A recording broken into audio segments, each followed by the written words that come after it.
So basically, right, for verification, and this is in general true for verification, whether it's low power verification or any other sort of verification.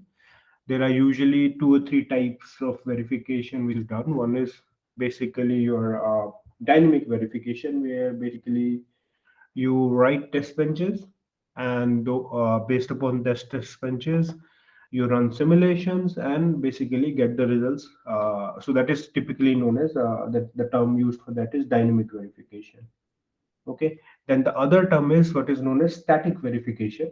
Okay, and static includes, there are some like formal verification that is also part of static umbrella, and then non-formal, but basically static verification means basically without giving any test bench or patterns, the verification is done, and that is known as static verification.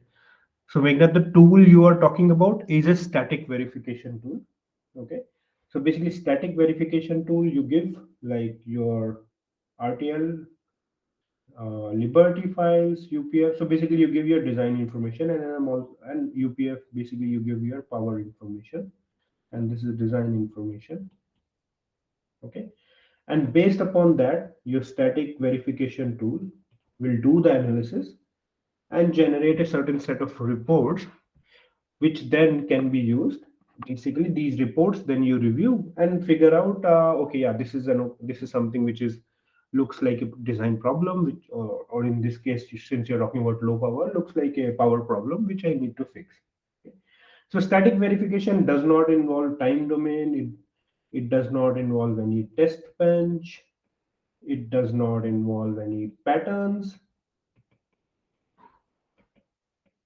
What it checks for is, and this will apply to all static verification low power tool, the tool Mega you were talking about, and other tools as well, is it checks for correctness and completeness of power intent. So it basically will check whether your UPF is complete or not, whether certain commands are missing, certain other aspects are missing, and it will also check the consistency between your power intent and implemented design. So you have a design implemented and you have a power intent, both match with each other, or they don't match with each other, right? So let's say one example.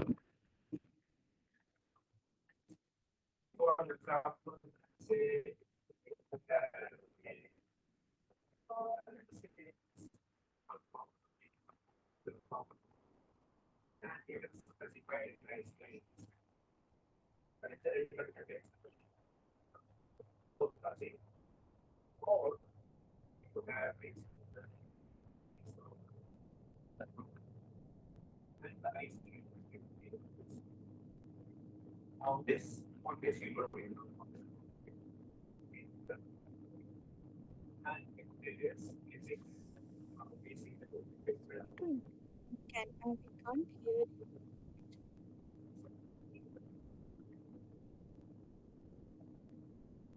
Is this better? Yes.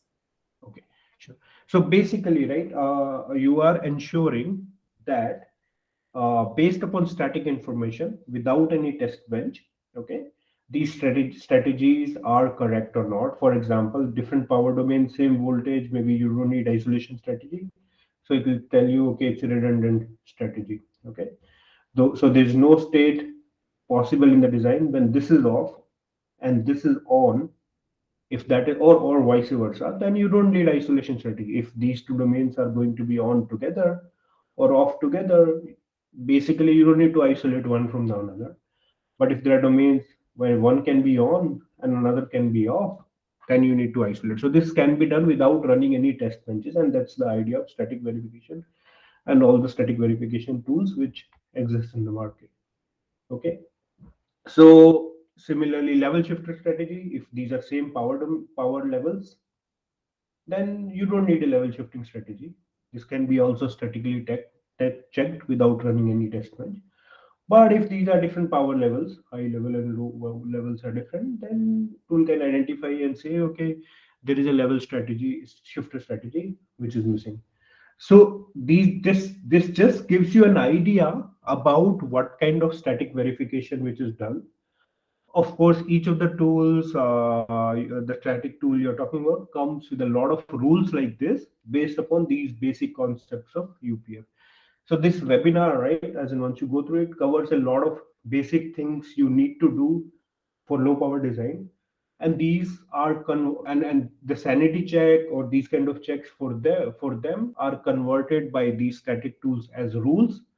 And if any of these rules are missing or looks like a problematic one, it will flag a violation.